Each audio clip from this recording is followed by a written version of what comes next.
Ok. Quand y a retiré marinade là, nous finissons retirer marinade là fin frette, nous retirons le petit chaudière. Actuellement là, if you notice that, m'pas frire dans deep fryer. Raison fait m'pas frire dans deep fryer parce que deep fryer lui-même, it's big, it can make a mess. You gotta have things under control with that. So nous frire notre petit chaudière, mais marinade là. Ok? Many. Les gens l'ont mettre l'engraisse là, il fait n'importe forme. Mais remember, guys, for those you guys who are Haitian American that doesn't really understand the Haitian recipes, you guys can always email me, text me, call me, or leave a comment, and I will answer you guys back within a day or so. So basically, it's out of the small chaudière, which is a small pan, and what you want in this marinade, okay, is to have the first thing you want is crust. You want to have that sound. You want to have that crushing sound, okay?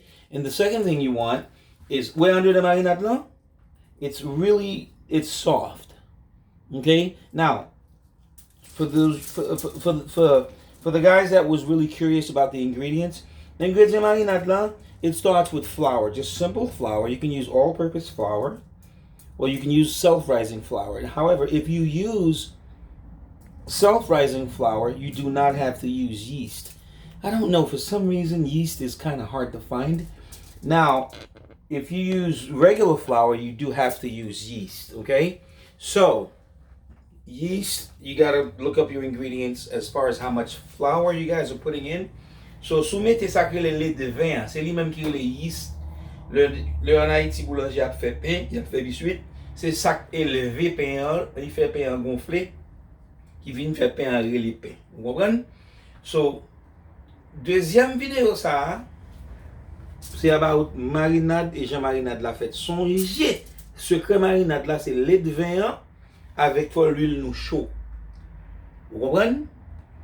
So, moun qui curieux de qui épice mettre dans marinade, donc on a utilisé juste Maggi ou blender et ou blender farine avec Maggi. Il y a moun qui pas aimer Maggi, on dit bon Maggi gagne énergie là-dedans, OK, ou doit prendre épice pa ou, sel pa ou, but seasoning salt is one of the secrets in the ingredient. Seasoning salt là lui-même, ça lui-même li changer toute bagaille. So next time ça me va le faire qu'on y a là. Et si nous voulons tout, nous allons mettre tous les ingrédients par bas. M'utiliser cive, m'utiliser oignon, m'utiliser piment, poivre, avec des autres tout, qui secret poivre là qu'on dit mon. Et puis, le nous finissons des vidéos ça, n'importe comment que nous gagnons, nous mettons en bas, et puis moi-même je connais que qui ça, qui demande nous, qui ça que nous-mêmes nous, et passer de vidéos. Until next time, guys, grab and go, Concessions LLC. Haitian Fritay in Orlando. Relez nous le 407 556 1609. OK? Si nous besoin de Fritaille, nous ouvrons de mercredi à dimanche, 3h PM jusqu'à 10h. Bye, guys.